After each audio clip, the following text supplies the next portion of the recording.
මම අද රිවිව් කරන්න යන්නේ බෙන්ඩන් පේපත. නම් තමයි 1925. මේකේ කතාව ගත්තොත් කතාව තියෙන්නේ පුනර්භවය සහ ඒ පුනර්භවයේ සිද්ධි අතරතුරේදී හොල්මන් පොඩ්ඩක් සිද්ධි ටිකක් තියෙනවා. ඒවා එකතු වෙච්ච කතාවක් තමයි මේක තියෙන්නේ. කතාවට මේ අරගෙන තියෙන්නේ ලංකාවේ මන්දානම් නුවර හපුතරේ සහ ඔය බ්ලැක්වුඩ් වතුයාය ඒ වතු තියෙන අන්න ඒ ලොකේෂන් ටික තමයි මේ පොතට අරගෙන තියෙන්නේ. සෞන්දර්ය සුන්දරත්වය වැඩි පොතක් මේ පොත කියවගෙන යද්දී අපි ඒ වටපිටාව ගැන පරිසරය ගැන මවා ගන්න චිත්‍ර රූප හරිම ලස්සනයි. ඒ පොත ලියවිලා තියෙන්නේ අර බ්‍රිතාන්‍ය අටත් විජිත කාලේ. අපේ ලංකාවේ 1925 කියන්නේ අන්න ඒ කාලවකවානුව. කියන්නේ 1925ට කලින් අවදී නම් පොඩක් ලියවෙන කතාව. ඒ කාලේ කියන්නේ බ්‍රිතාන්‍යයන්ට අපි යටත් වෙලා ඉන්න කාලය සම්බන්ධ කරලා ඒ හපුතලය මන්දාරම් නුවර ඒ ආශ්‍රිත ප්‍රදේශය මුල් කරගෙන තමයි මේ කතාව ලියවිලා තියෙන්නේ. මේකේ ප්‍රධාන චරිතය විල්ලා සිදත් කියලා පිරිමිනමෙක්. එයාට පේන අර මායාකාරී සිහින එක්ක මේ එයා අතීතයට කියන්නේ යගේ පුනර්භවයට ගිහිල්ලා ඒකෙදි වෙන සිද්ධි පෙළක් තමයි අපිට කතාව පුරාම කියවෙන්නේ. වර්තමානය අතීතය කියලා දෙකක් එක්ක කතාව දිවෙනවා. ඉතින් මම දන්නේ නැහැ මේ කතාව ඇත්ත කතාවක්ද කියලා. හැබැයි මේකේ ඕත කියන විදිහට මේක රිසර්ච් බේස් වෙච්ච පොතක්.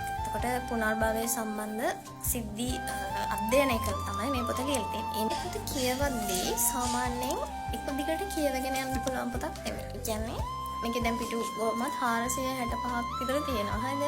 එතකොට අර හරිය ටිකක් කම්මැලි හිතනවා සමහර තැන්වල එහෙම වෙනවා. මොකද මේකේ අර මේ සාමාන්‍යයෙන් විස්තර කිරීම වැඩි. හැබැයි කුතුහලයේ උපරිමයටම තියෙන පොතක්. අර තැන් වලින් මතුවෙන කතාවක් නෙමෙයි. එක දිගට කතාවක් තියෙනවා.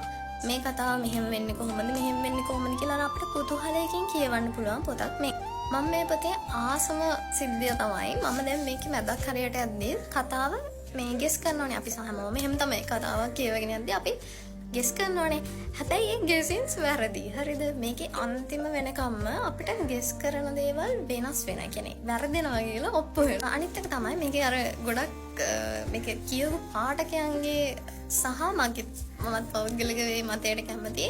මේක අර පොතකට වැඩිය ගැලපෙන්නේ මේ චිත්‍රපටයකට කියලා. මීදුමත් එක්ක අර ඒ පරිසරය ගත්තාම මම හිතන්නේ ඒක පොතකට වැඩිය මම හිතනවා චිත්‍රපටයකට නම් සුවිරි මේ කතාව.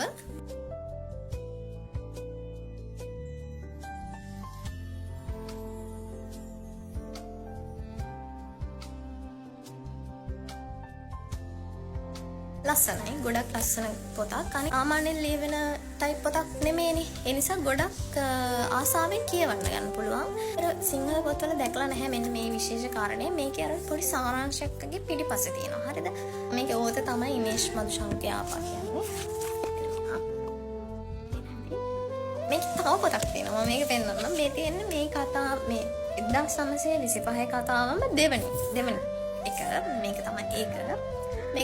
මේකත් මේ කතාවටම සම්බන්ධ ටිකක් තමයි යන්නේ. මොකද මේ කතාව මේ 1925 කියන එක ඉවර කිරීමක් විදිහටම නෙවෙයි. ඒක අර මේ ඔයාලා කියවගෙන යද්දී තේරෙයි මම පොත් දෙකම තියලා දෙන්නම් ඔයාලට. ලස්සනයි.